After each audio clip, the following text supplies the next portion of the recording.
Hi, this is my first video of this new website.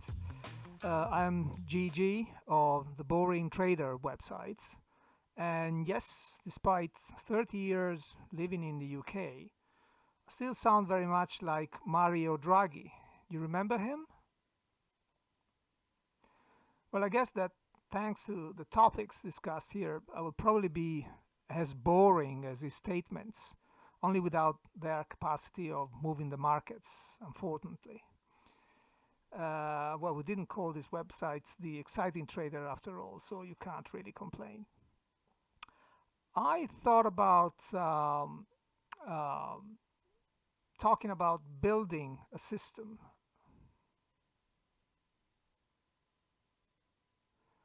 However, I am told and I realize that it would be too long and really too boring to go through the art and science of building a system.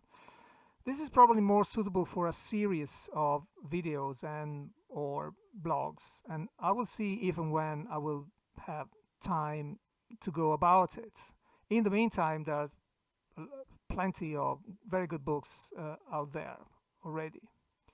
Instead, in this video, I will touch upon some general features of building a system, and I will focus on a very simple system, a system I created some time ago and still use it, and I will use it as an example. It's a system that, as I said, I still use, and it seems to be working quite well even in these strange times. Some basics. Systems are based on rules. Rules to enter a position, rules to exit a position, rules to manage risk, rules to manage trade, and so on and so forth. Rules should be as simple as possible to make them objective, reproducible, and measurable, and allowed to be applied consistently across every chart in exactly the same way. They have to be objective. We will see what this means in a second. And above all, they have to be measurable. We need to apply statistics, so we need to properly measure these rules. That's why if we have quite convoluted rules, we're going to have problems in measuring them.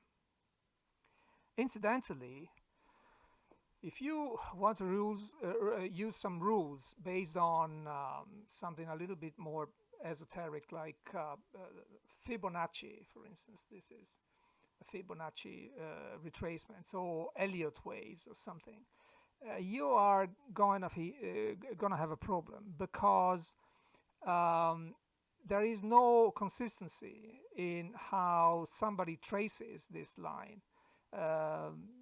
This particular chart started tracing it from here, but some people might prefer to trace it from here, some people from here, some people from here, and it's not consistent, and so it's hardly measurable. Same thing with Elliott waves. I mean, it's going to be a nightmare. Everybody is counting the waves in his own different way.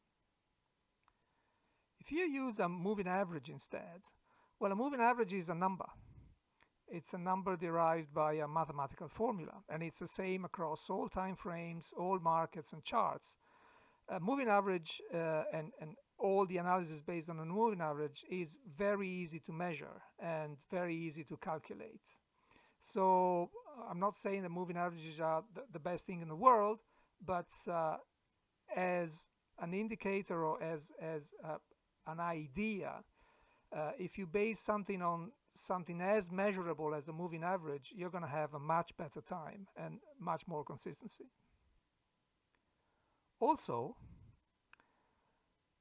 rules have to be based on some idea you have of how to trade the market. This idea should come from your work with the systematic approach. I can't talk here about the systematic approach. There will be some stuff that I talked about in the website.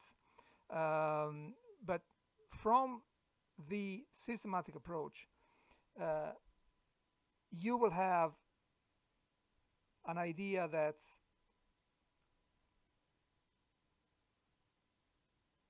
it's based on concept that uh, may work best for you personally. And it's also important that these ideas are sound, they're based on sound framework and possibly held at the test of time.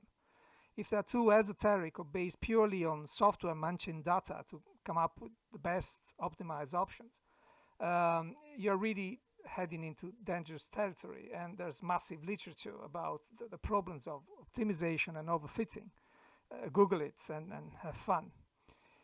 Anyway, applying to myself my systematic approach, I know, among other things, that between a swing, contrarian, buy low and sell high approach and a trend following, a breakout approach, I will always choose the latter.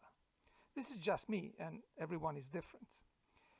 So the example of the system I'm using is about a system that it's based purely on the breakout idea.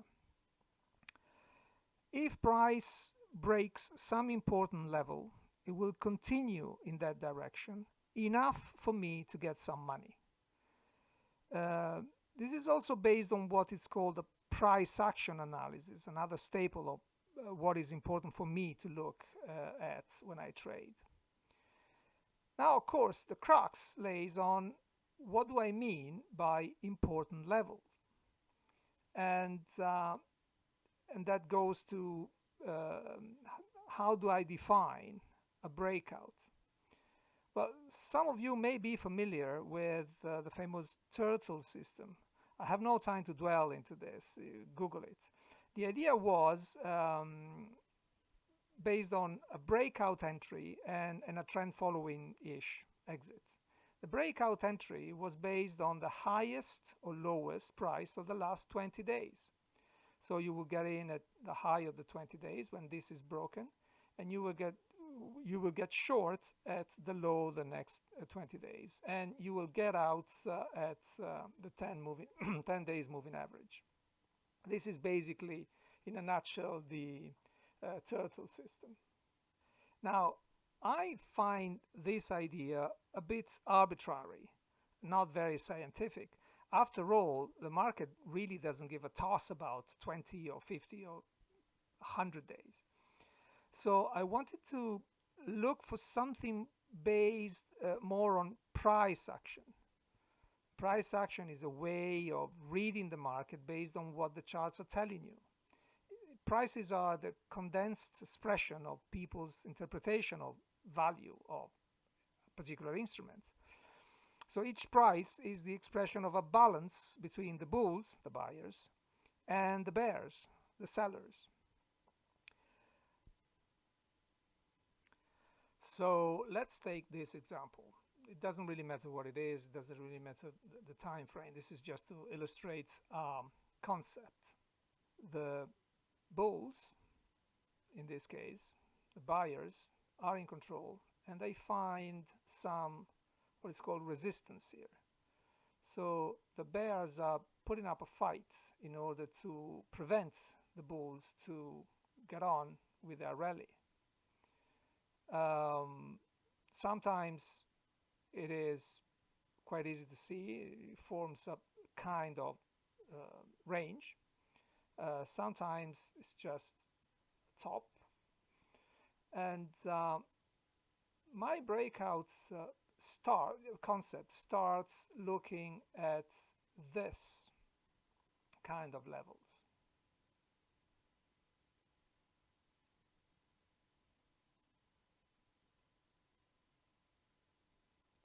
Okay, this is another very interesting level because it's been tested several times. So you know that there is a lot of resistance here, and the bulls will need quite a lot of momentum to move on from this level here. Now, this is quite easy to see, it's a little bit tricky to code. I can't tell really the system to look back for what 7 lines or 30 lines or 3 lines and so on. So I need to draw the lines myself, and I need to take some discretionary decision all the time, which could be quite boring and quite daunting, especially if you're looking at several markets. So I looked around for some indicator that will plot the most relevant high or low on the chart for me, and I don't have to do it myself. It's approximate, and it's not perfect, and sometimes it's a little bit stupid, but it's easy to find, and it really, this is an indicator which is available everywhere. I'm not going to reveal what's the name and the secret. Says I can think of selling this system for £1 billion one day to some desperate folks or something. Joking, of course. So in its simplest form, I want to enter when the market has broken these levels. And that's my breakout system in a nutshell. The entry is the break of this level. This particular indicator is a little bit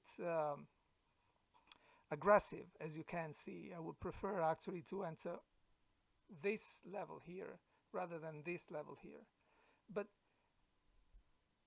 to know if one is better than the other, and we will see it later on, what I need to do is I need to test and test and test. So let me just clarify, this is not the system I'm using. This is a way to go around, to go about creating a system based on breakouts. I'm using this indicator, I'm using some other things, but this is just the entry. We need to discuss a lot about a number of other things, and I'm afraid that the video is started being quite heavy and long already. But let's have a word about where to exit. Well, there's a number of ways to exit. One is you exit on the opposite signal. So, for instance, if you have excuse me, if you have a signal to enter here, you just look where the opposite signal is, and you will go short the other way here. And you can do it here too, and this would be a stop, and so on. Another way is to calculate some average movements in percentage term and transform it in points. I have tried, for instance, average bar range or a fraction of ADR, average daily range, average true range.